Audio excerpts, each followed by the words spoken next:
Good evening. It's Tuesday night. We are back once again with Tuesday Night with Ben Stowe. Good evening, Ben.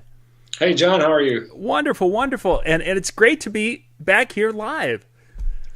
Well, due to the wonders of technology, because tonight, Tuesday night, I hanging out with my friends at the Chicagoland ADJA. So it's thank goodness for the internet. Woohoo! Great stuff, great stuff. Well, one of the They don't know that I snuck out of the room, by the way. Shh, don't tell I'm giving a presentation right now, and they don't even miss me. The magic of not only internet but high-speed connection. I mean, Everybody's asleep. I started my presentation, waited until they went to sleep, ran outside, shot the segment. You must be on the resistance part of your speech.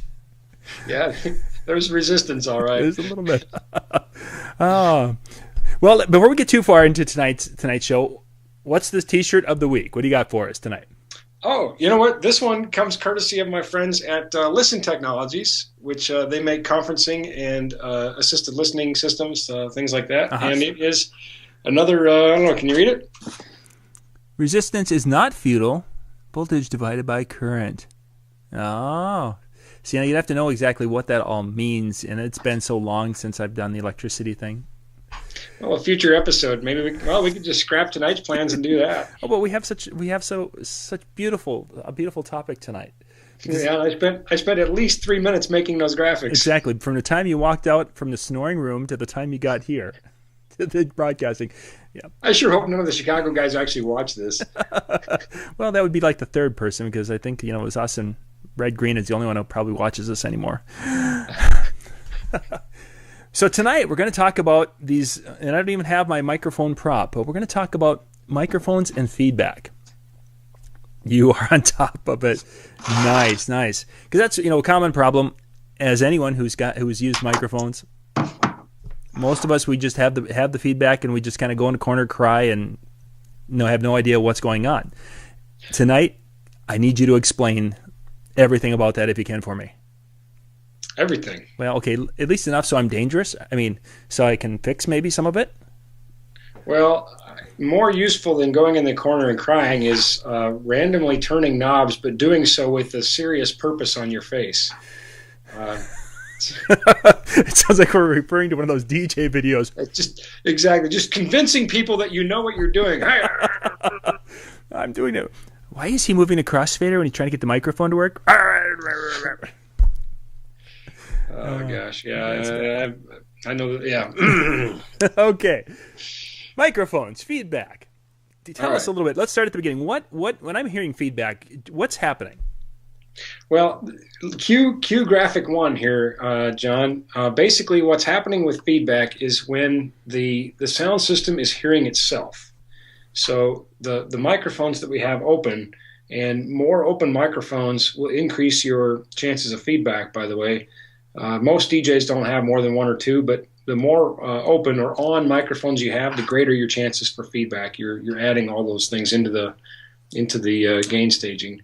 And so when that microphone is hearing itself, basically, that the sound that comes through the microphone then goes through the mixer and then out the speaker and then back into that microphone, that's what feedback is. And it's obnoxious, of course. Certainly. Now, I gotta tell you, due to the wonders of technology, and I appreciate you accommodating me tonight, and I know I made this difficult. I can't see when the graphics go up. Yeah. So you'll just have to assure me that they're there. Yep, they are there, and Right. and you'll have to just cue me when you want the rest of the graphics up here. And I have to remember the hastily made graphics I made and what's on them. That's all. It's all part of the process. Okay, now you would say, in a live sound environment, it's going to be almost impossible for that microphone to not hear the speakers. The speakers are loud, right? You're rocking the party. So how do we not have that microphone hear the speaker when it's on and the speaker is on? Then it becomes a game of ratios.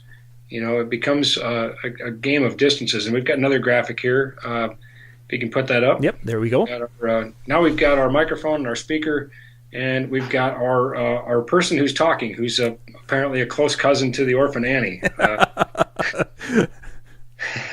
And what we can see are the distances. We call it the feedback triangle, and I know it doesn't look like a triangle in my picture here. Just trust me, it's a triangle. All right. We can see the distance between the person and the microphone and the microphone and the loudspeaker. And our basic inverse square law takes effect here, that mic placement is very important. Okay. Every time we double the distance of the microphone from the source material, a fancy way of saying your mouth, basically, or where the sound is coming from, we're going to lose 6 dB of volume there. And so we want to make sure that the microphone is closer to the source material than it is to loudspeakers, and almost in every scenario it will be. But again, doesn't take very much, doubling that distance from your mouth. And I'm not saying we should eat the microphone, okay? But get into mic etiquette here. But as we move that mic away from your mouth as you're speaking, you're changing that ratio and not in your favor. So that's the one thing, is it comes down to like real estate: location, location, location. Sure. And one of the things to bear in mind is that the speaker inherently is a lot louder than you are, or else you wouldn't have them, right? You just shout. Yeah. So that's part of that ratio, is the distance, doesn't have to be equal for it to be a problem. In fact, certainly the distance would never be likely to be equal. When I'm giving presentations, I wear my ear set and I walk in front of my speakers all the time, and people are amazed by how I don't have feedback. And those who encounter feedback and haven't watched this show yet, maybe are some of the people who are amazed.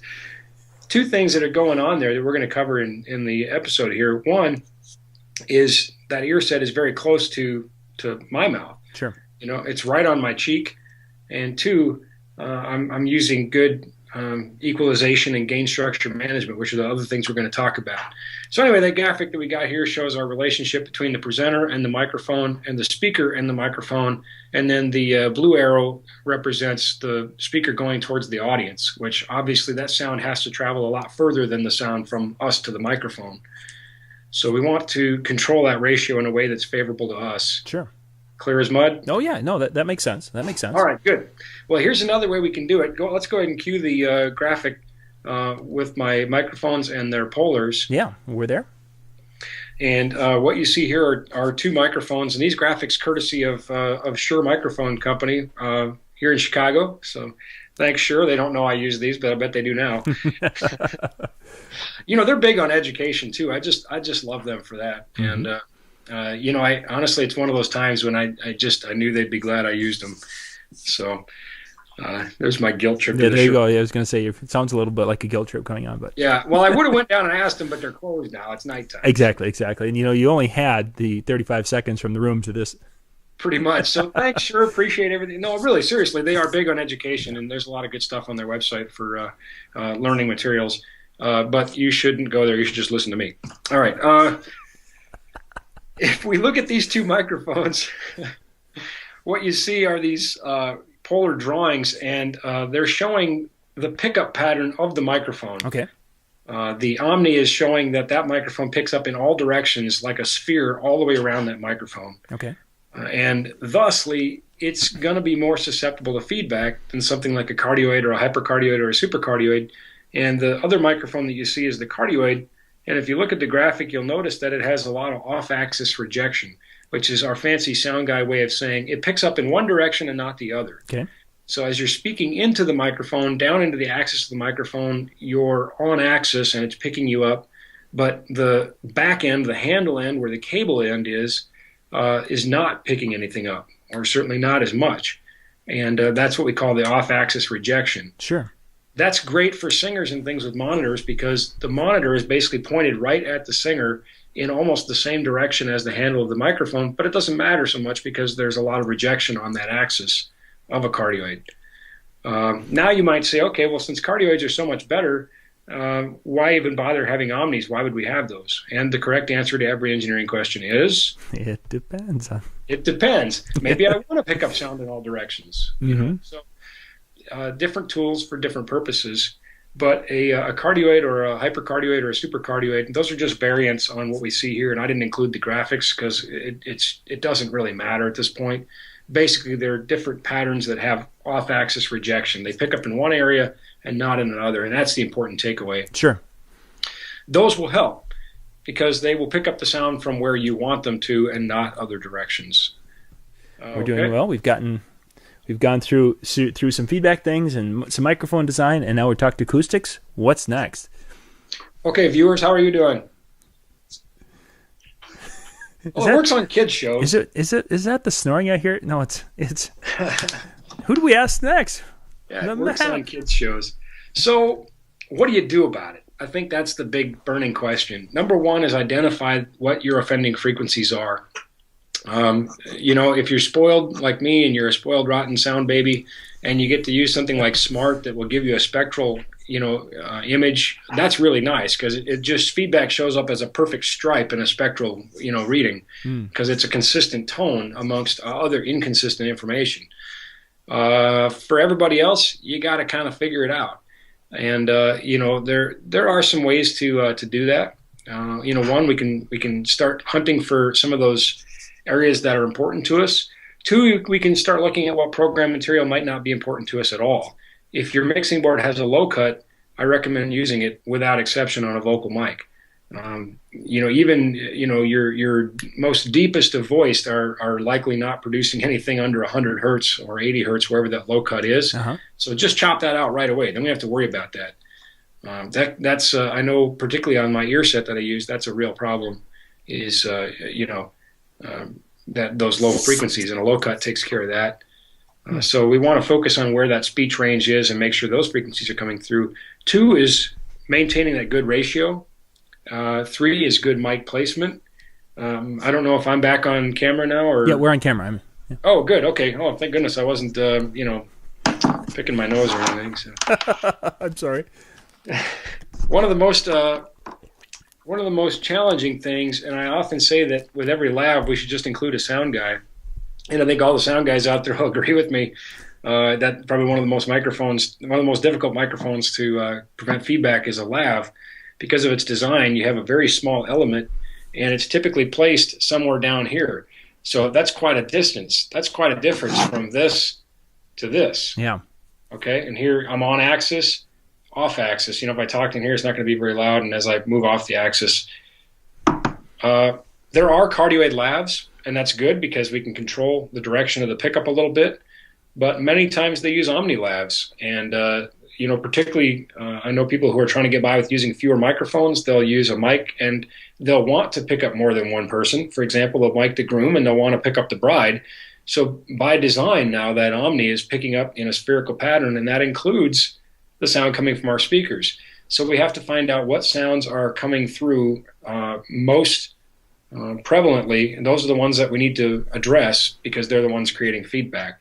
An ear set, and got this one here from my friends at DPA. It's a very swanky ear set. Very cool design. I won't turn it into an infomercial for them, but it's well worth the money that it is. Some of these have capsules and things that we can take off on the end to help with pattern control, but most of it's in the element. And as we can see, when I put that on, it's going to be very close to the source material there. Sure. So that I think is a better option for a lav as far as just dealing with placement. But sometimes we have to use lavs. So then, how do we deal with it? Well, EQ basically. EQ is your best friend when it comes to dealing with feedback because we need to identify those offending frequencies and reduce them. Sure. Unfortunately, sometimes DJs are very poorly equipped. It's not a reflection on the DJs, it's a reflection on the equipment that they have to go use. They're very poorly equipped to deal with that in a precise manner.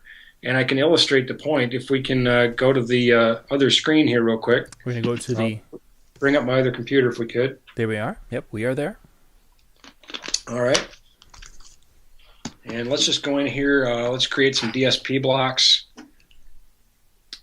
I'm taking it on faith that you have it there, John. We do. We have it set up there full screen, so we're looking at what you're seeing. All right, outstanding. Well, I've added a three-band PEQ. PEQ stands for parametric EQ. Mm-hmm. It means we can adjust the parameters of the EQ. And what I'm going to do is I'm going to come in here and pretty much most of your, now this varies from piece of equipment to piece of equipment, but they tend to have a very wide Q or swath of frequencies that they're affecting. Okay.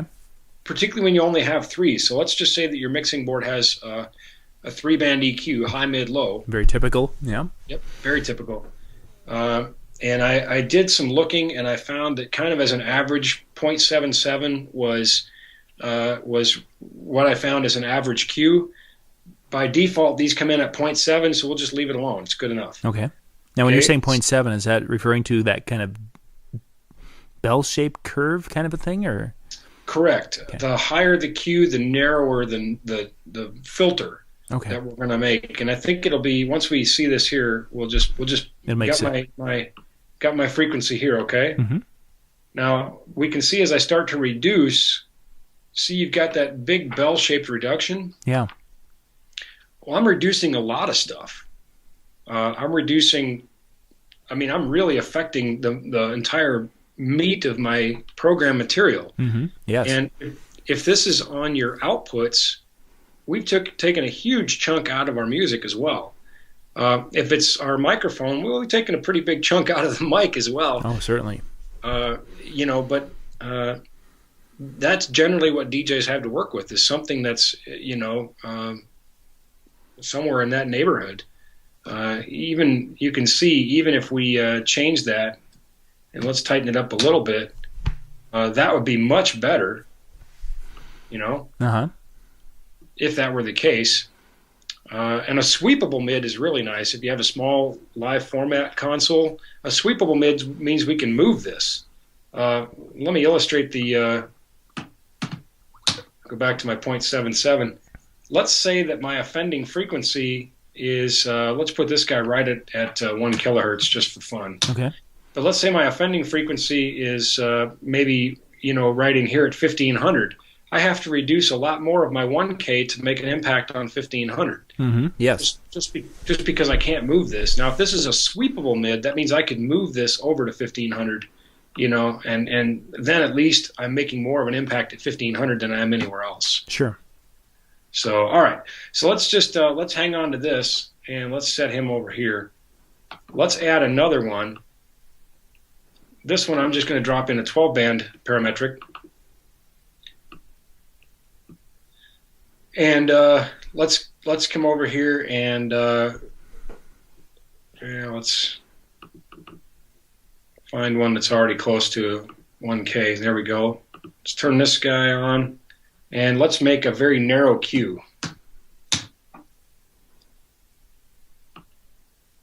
Now, if that's where my feedback is, and chances are it's going to occur over a fairly narrow amount of space, I can address that and not have to affect everything else. Now, when you say it's a narrow Q, what number did you enter in for that particular? I put 20 in here. That's not really important, I think, I would just give us a relationship between the two. Right. Yeah, the idea. We went to a Q of 20 versus, 8. The other thing is that we're likely to have more than one offending frequency, and they are going to be more or less offensive, depending on, where they're at, and the polars, and not the polars, the frequency graphs and the things that we looked at. So maybe this one here,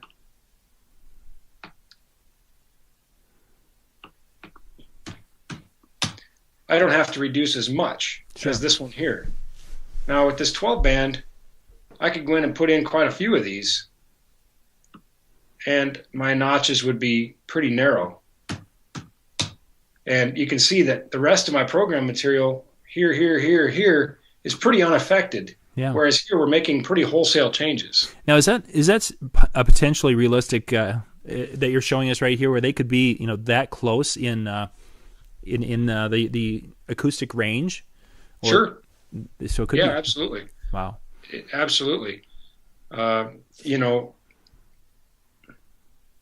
again, we would want to basically let's say we've got our low cut. It's tough to do here, but let's make a shelf.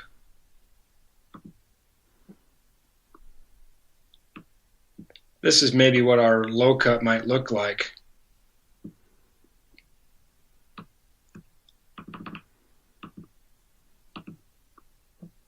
Our low cut might just eliminate everything after that. Sure. So we're not worried about anything happening below 100 hertz here, for example.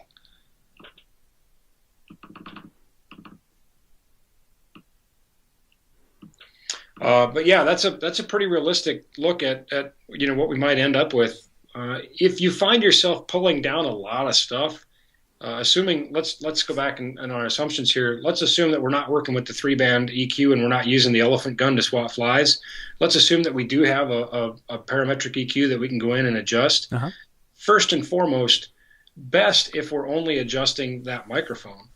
And these notches are only affecting the microphone and not the main output program material. And we'll come back and visit that when we talk about automatic feedback suppression. Mm-hmm. But that's the best case, first and foremost, right there. And a lot of new small format digital consoles even have dynamics built in that would give you this sort of flexibility, even if on a smaller scale, which still allow you to address just that mic channel and not have to address your music program material. And you can address different microphones differently if you have that dynamics.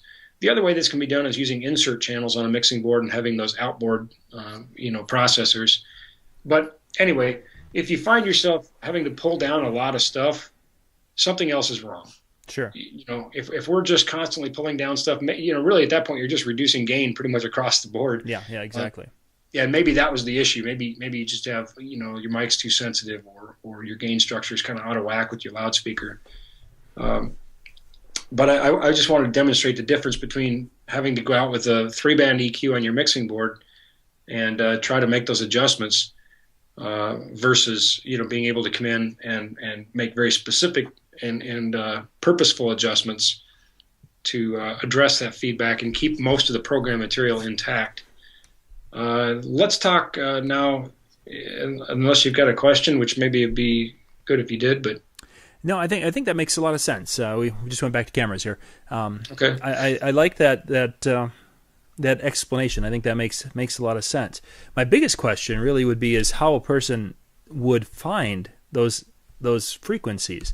As I'm looking at what you sketched and such, it's like potential could be for feedbacks all over. And I mean, is it a trial and error in most cases if you don't have the proper tools? Is that how you find those things, or is there an easier, better way? Some people have fantastic ears, and I've worked with some sound professionals that just leave me speechless. They just hear so well, and their brain can correlate what they're hearing to the numerical data. One of the things I like to do is just pull down a notch. Always better to go down than up, particularly when you don't know what's going to happen when you're tuning your system and things like that. You don't want to create damage. But I like to just pull down a notch all the way and slide it back and forth and listen. And maybe it's not even that I'm eliminating feedback. I maybe am finding other frequencies that are just offensive to the ear in that Sure. room, that they're very resonant, that sort of thing. When you have feedback, getting in the ballpark, helps. But then you can pull that down if you've got a tool like this, and you can just start sliding it. You'll hear the feedback go away. Yeah.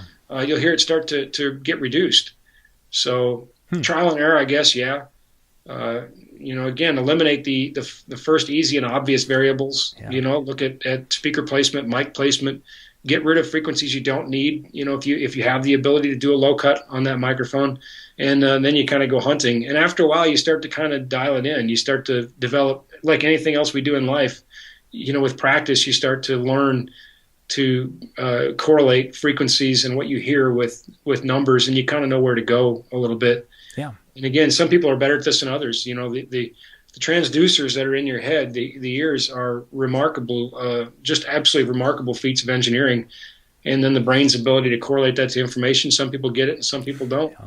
And admittedly, I don't have a great ear. I'm much more of a numbers guy.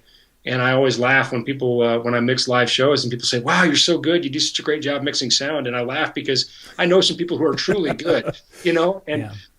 I wouldn't mix if they were in the room. I just wouldn't want to be around because they have a gift that I don't have. Yeah. So let's talk about, maybe this is a good place to jump into automatic feedback suppressors.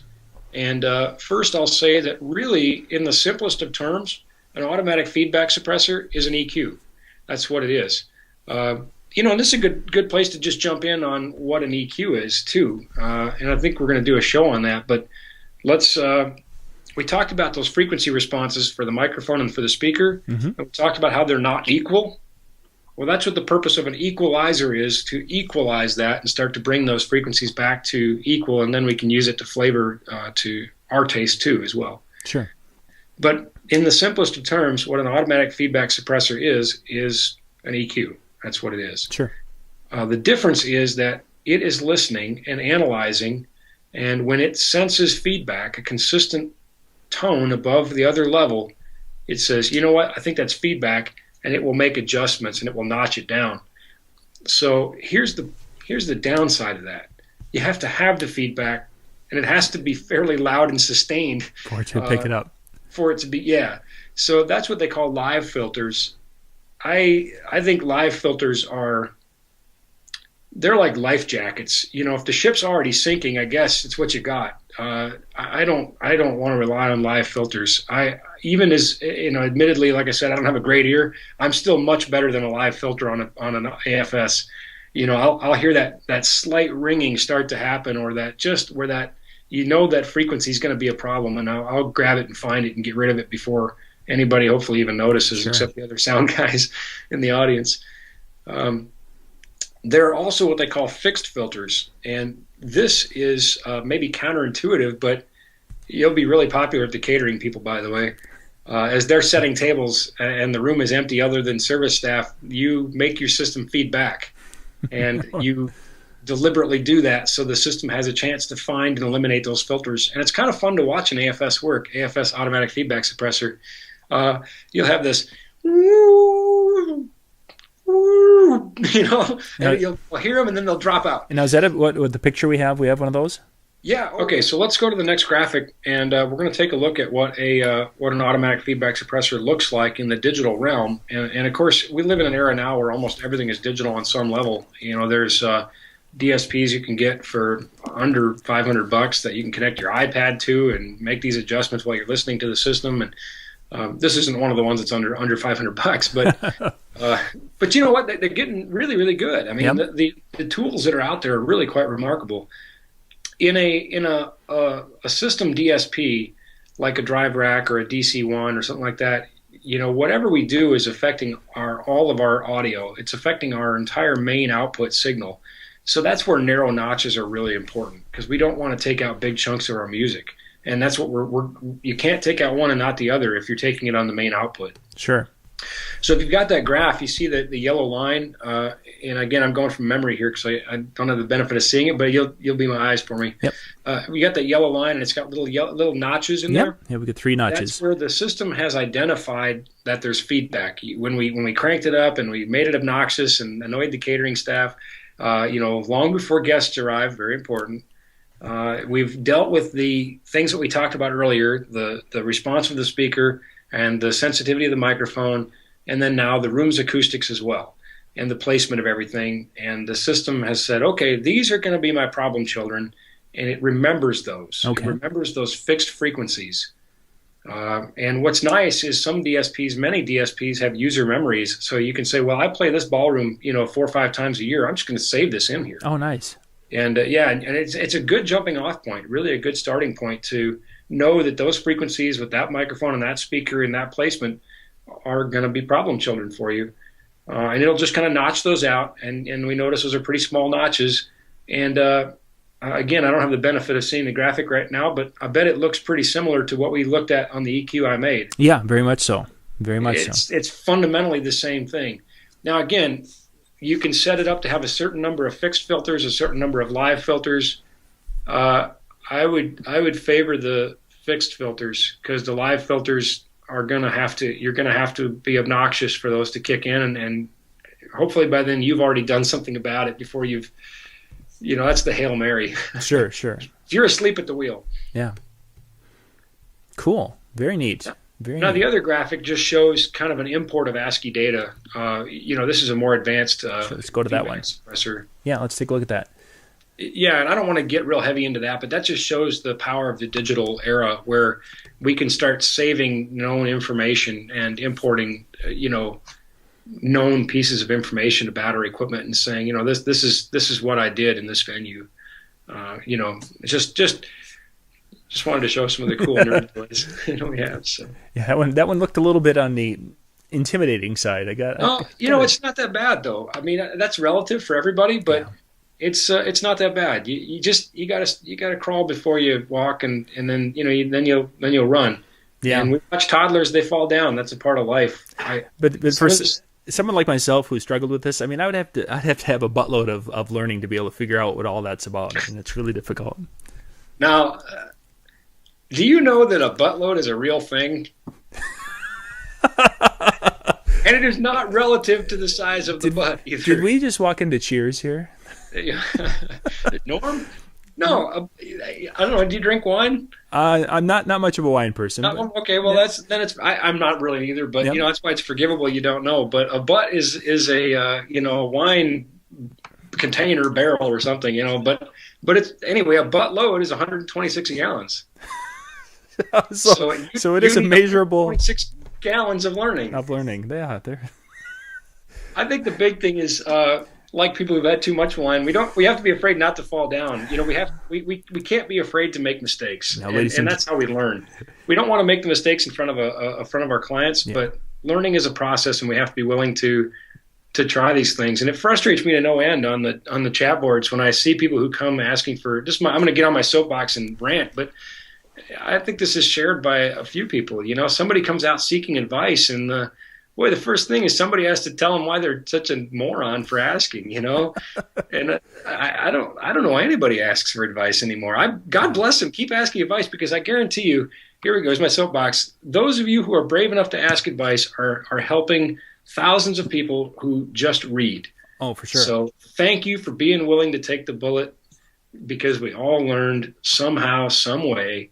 And don't be afraid to make mistakes, and don't be afraid to reach out to other people when you make those mistakes. There are a lot of good-hearted people, I would say, like myself, and a lot of the professionals that I know. We know that our careers wouldn't be where they are today if we hadn't learned from other people. Yeah. And we don't take that for granted. We're happy to help. We want to be a resource for those people who are brave enough to ask questions. And to the rest of you that just want to tell everybody how great you are, well, whatever, good for you. It's, Yeah, that's I'm going to get the hate mail now. Yeah, It's flamed on the forums tomorrow. Wait a second. Make sure we get this up here. Okay. If you got any comments, send them via Twitter to. But if you do have questions, I mean, that's something that we like to talk about on Tuesday nights with Ben Stowe. If you've got questions or comments or anything, go to Twitter. And you can do the hashtag NLFXBen or the @ NLFXBen, and we'll catch up with that in one of the upcoming shows. But yeah, that's something that's really been an important thing as long as I've known you, that you've been just a really passionate person when it comes to education and things. Well, I think a lot of people know this. I don't make a secret out of it, because I think it's important. I think it's an important part of where we're all at in the career, in our careers in the industry today. But my first lights were made out of coffee cans, and some guy had to tell me why I needed a mixing board. Yeah, I had no idea. I didn't have a clue. Granted, that was 20 plus years ago, but the point is, it happened. There was a time, and none of us really comes out of the womb. Nobody I know comes out of the womb and says, "Well, I'm the greatest sound engineer known to man." They might say it. Yeah. There's no shortage of people who will say it. But accuracy might be. Yeah. So you want to know a couple other cool, useless facts? I was just wondering, are we going to add a new segment to the Tuesday Night with Ben Stowe? Yeah, the Cliff Clavin. We'll call it a buttload of facts. Yes, now you've reached, ladies and gentlemen, you are now reaching the buttload of facts segment with buttload Tuesday of facts. Night. 126 gallons of facts. Well, okay. Did you know that if you took a piece of paper like this, yep, and you fold it 42 times, it would reach to the moon? Oh, okay. No, I did not know that, and obviously I have done that. I'll wait. Just try it. I'll wait. Yeah, you've got people sleeping in the other room. You probably. No, okay. But seriously, now I'll also tell you cannot fold it 42 times. I don't think you can anyway. I don't think you can fold it up like 5 or 6. And that a jiffy is really a unit of measurement. And how long is a jiffy? A jiffy is, let's see, it's 3.3564 picoseconds.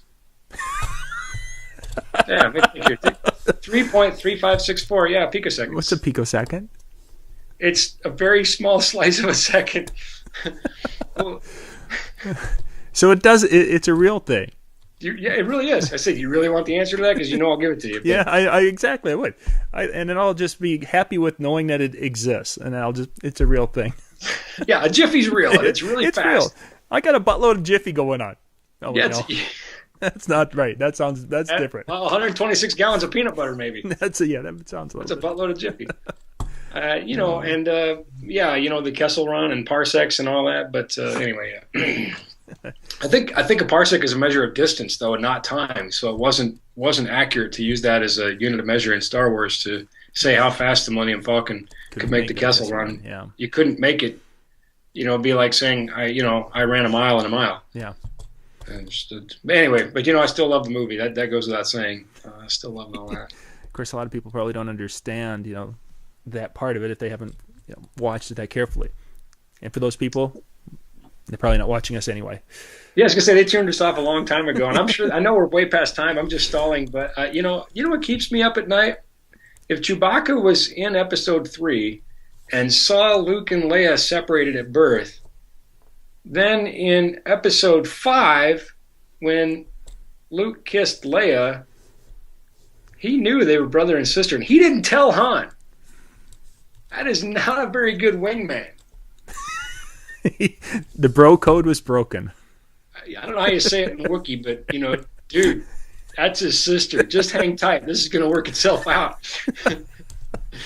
See, all the different answers you're getting tonight. You're learning about microphones. You're learning about Star Wars. Just well-rounded we are. I think the underlying point here is we need more questions. There we are.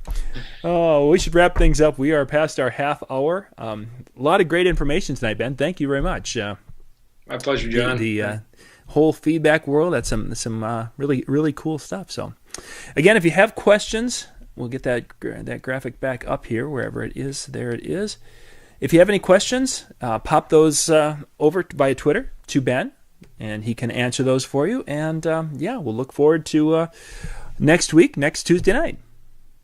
I got to go wake some people up. Sounds great, Ben. Thank you very much. This is John Young with the Disc Jockey News and Disc Jockey News TV. Good night.